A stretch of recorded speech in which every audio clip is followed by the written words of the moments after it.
Olá a todos, sejam muito bem-vindos à segunda aula de Rudimentos de Morfologia. E hoje nós daremos continuidade à noção de formação da palavra. Na aula passada nós havíamos comentado sobre a noção de estrutura, e para compreendermos a noção de formação é necessário conceder uma diferenciação entre as duas conceituações. Para uma diferenciação entre estrutura e formação, podemos entender a estrutura como sendo o fundamento, a base, o princípio pelo qual uma palavra específica, um termo, uma classe, enfim, ela é construída do ponto de vista lexical e mesmo gramatical.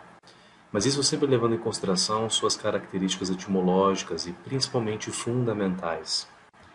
A formação, por outro lado, ela pode reter de certo modo um fator de escolha, de manipulação. E como isso de fato vai se proceder? Será que vai ser anárquico? Será que dentro da língua existe uma certa liberdade que você pode construir palavras de maneira anárquica? Bom, na verdade não. Nós veremos que pelos próprios critérios de formação rígida, quando qualquer ser humano aprende a sua língua natural, ela aprende justamente essas regras de boa formação, e essas regras de boa formação estão já muito bem explícitas em relação à formação de palavras específicas. Esses processos de formação estão contidos desde dentro da linguagem, e os principais são derivação, composição, onomatopeia, abreviação, hibridismo e neologismo. O hibridismo, de certo modo, se relaciona com o neologismo, e a onomatopeia, ela não é necessariamente um processo de formação tão claro. Na verdade, normalmente a onomatopeia ela é formada através de literatos, através de exemplos da literatura, por exemplo, a fim de representar sons que normalmente não são tão humanizados, como explosões, miados, latidos e assim por diante. Então, não necessariamente são os mesmos processos de formação, mas são representações gráficas e às vezes sonoras, através dos recursos da linguagem, da formulação de fonemas e etc., que faz com que a onomatopeia também esteja dentro desse processo de derivação. Falando em derivação, nós temos então a sua conceituação, que é a formação de uma palavra nova a partir de um outro vocábulo. Como isso funciona? Nós temos, por exemplo, uma derivação prefixal nos seguintes termos: infeliz, retornar, contrapor, intrometer. Cada um deles retém um prefixo que transforma seu significado. Como no caso de feliz, nós temos agora um sentido inverso, um outro vocábulo sendo formado através do prefixo in. Nós temos a palavra tornar, aqui com outro prefixo, nesse caso retornar, acrescentando uma ideia nova em relação a esse verbo e assim por diante. No mesmo plano, nós temos também uma derivação sufixal, e nesse caso, ao contrário. Vejamos, por exemplo, que nós temos a palavra jornal, que pode aqui, nesses casos, ser formada por dois sufixos diferentes, como no caso jornaleiro e jornalista. O caso de sul, sulista, e ali nós temos um substantivo próprio, Paulo, que forma o gentílico paulista. Mas ao mesmo tempo, essas diferenças elas não se restringem de maneira tão categorial assim. No caso da derivação prefixal e sufixal, elas podem ter uma certa conexão quando falarmos de parasintética. A derivação parasintética faz uso dos dois tipos de derivação acima, no caso da prefixal e sufixal. Aqui nós temos uma inclusão, na verdade, simultânea de prefixo e sufixo. Por exemplo, nos termos empobrecer, despedaçar e anoitecer, nós temos tanto prefixos e sufixos sendo utilizados. No caso, o prefixo empobrecer, despedaçar, anoitecer, e os sufixos ecer e sar, respectivamente, na formação dos verbos. No caso, nós temos a base, que é aquilo que nós chamaríamos de radical, pobre, pedaço e noite, acrescidos agora de um prefixo, cada um deles, e também de um sufixo. Porém, é muito importante não confundir isso com inclusões que não são simultâneas.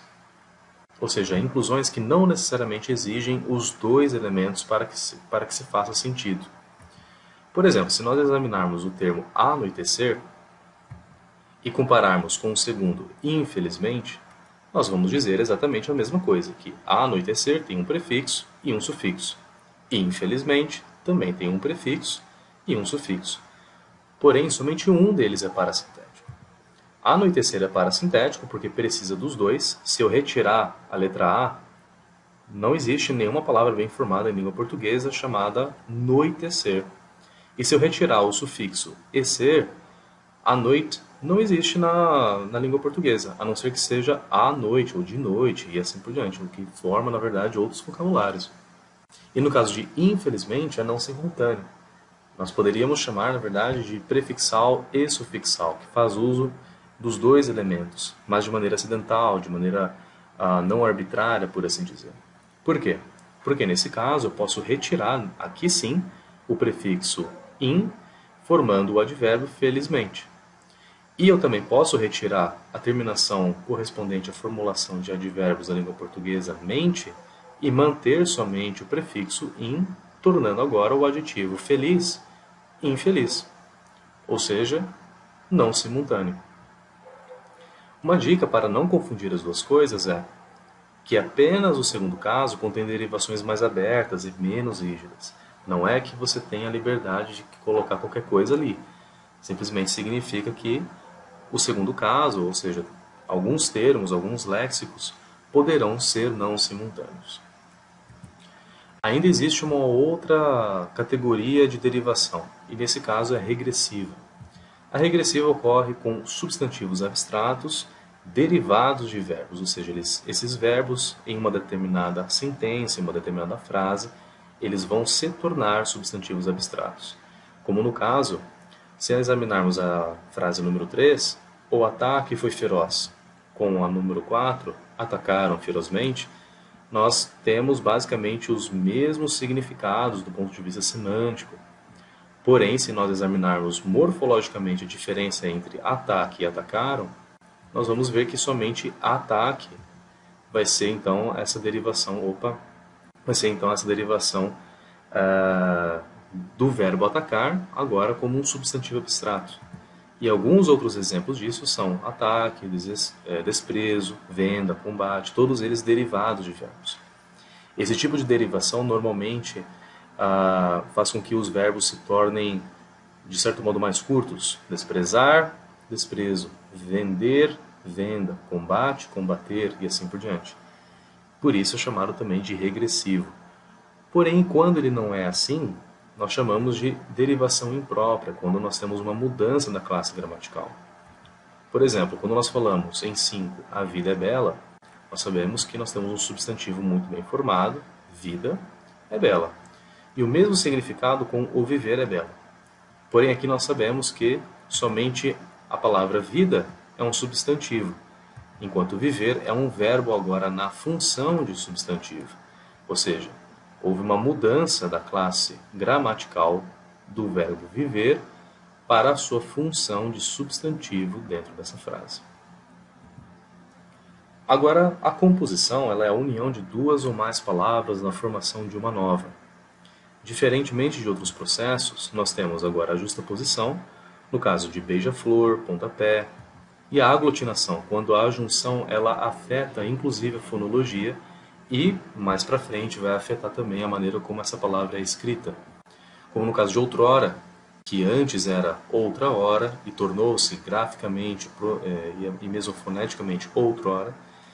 E olha só, um caso até mais específico, como embora, em que sua expressão original é conhecida como em boa hora. Percebam que nesse caso somente a letra B sobreviveu de uma das palavras aqui. E o hibridismo, que é a união de palavras cujos radicais provêm de línguas diferentes. Não confundir com neologismo exatamente, tá? Pode ser considerado neologismo em determinadas situações históricas da língua. Mas no caso de burocracia, zincografia, automóvel, esses três são considerados híbridos, porque eles fazem uso, inclusive, de dois termos que são derivados de duas línguas diferentes, pelo menos. No caso de burocracia, nós temos a palavra bureau, que vem do francês, escritório, e kratos, do grego, e esse aqui é o grego ático, não é o moderno, tá? Esse kratos aqui significaria força, poder. Zincografia, nós temos zenk, do alemão zinco. Grafo, também do grego ático, ou seja, o grego antigo, não é o grego moderno. Esse grafo seria o verbo escrever ou grafar. E autos, para si ou de si, mobilis, agora autos do grego ático e mobilis do latim. Esse aqui que denota, um termo que denota aí a ideia de movimento e tudo mais. E para terminar essa aula, nós falaremos brevemente sobre a classe de palavras, especificamente agora sobre o substantivo. Quando nós falamos de substantivo, a definição tradicional da NGB é nome de todo ser que existe ou supõe-se existir. Essa definição eu já diria para vocês, eu acredito que ela seja muito arbitrária, de acordo com aquilo que se encontra na língua nos estágios atuais. Porém, a lista é imensa em relação à quantidade e tipos de substantivos que se encontram na linguagem. Quanto a essa lista, vejamos primeiro quais são as características dessa lista. Se ela é, de fato, viável para o estágio de língua em que nós nos encontramos, aí fica a nossa reflexão para depois. Mas nós temos substantivos comuns, que referem-se a todos os seres da mesma espécie, como no caso país, aluno, cidade. O substantivo próprio, que se refere sempre a um ser específico, Brasil, Marta, Brasília. Perceba que o substantivo próprio ele contém todos eles em letra maiúscula, segundo a ortografia tradicional da língua portuguesa. Substantivo simples, que possui apenas um radical, como no caso de amor. Substantivo composto, que deve ter dois ou mais, como no caso de amor perfeito. Primitivo, que é o termo que dá origem a outros termos, amor. Derivado, origina-se de um termo primitivo, ou amizade. Então, no caso, amizade faria aqui um processo contrário ao primitivo, né? Ele veio da palavra, por exemplo, amigo, e assim por diante. Concreto, que é o ser de existência independente, como no caso de casa, vaca, homem, Deus, ainda que Deus não seja algo concreto do ponto de vista físico, filosófico ou algo do tipo, é entendido do ponto de vista da classe de palavras que o substantivo concreto Deus, ele é um ser de existência independente. E abstrato, termo que depende de outro para existir, como no caso de amor, alegria. Normalmente, alguns gramáticos falam que o termo abstrato, ele até combina com alguns elementos, principalmente no sentido de que ele depende de um ser, digamos, concreto para que exista. No caso, amor, simplesmente jogado dentro de uma frase não significa nada, apenas no sentido de que alguém tem amor, sinta amor ou algo do tipo. E aqui fica apenas uma pequena reflexão de apenas duas características que nós vimos aqui, como no caso do substantivo comum e do substantivo simples. O substantivo comum, como nós vimos, é todos os seres que pertencem à mesma espécie, como no caso de país, aluno, cidade. Mas será mesmo que esses três termos, aqui especificados como comuns, são tão diferentes do substantivo simples, que possui apenas um radical? Será mesmo que substantivos simples são tão diferentes dos comuns nesse caso, como no caso de aluno, que tem apenas um radical, cidade, que tem apenas um radical? E amor? Será mesmo que amor, que apenas também tem um radical, é tão diferente de um substantivo comum? Bom, fica aí apenas a reflexão em relação a essas diferenciações. Para a nossa próxima aula, nós falaremos sobre a classe dos adjetivos de maneira um pouco mais detalhada. Agradeço a todos que assistiram até aqui, muito obrigado e até a próxima.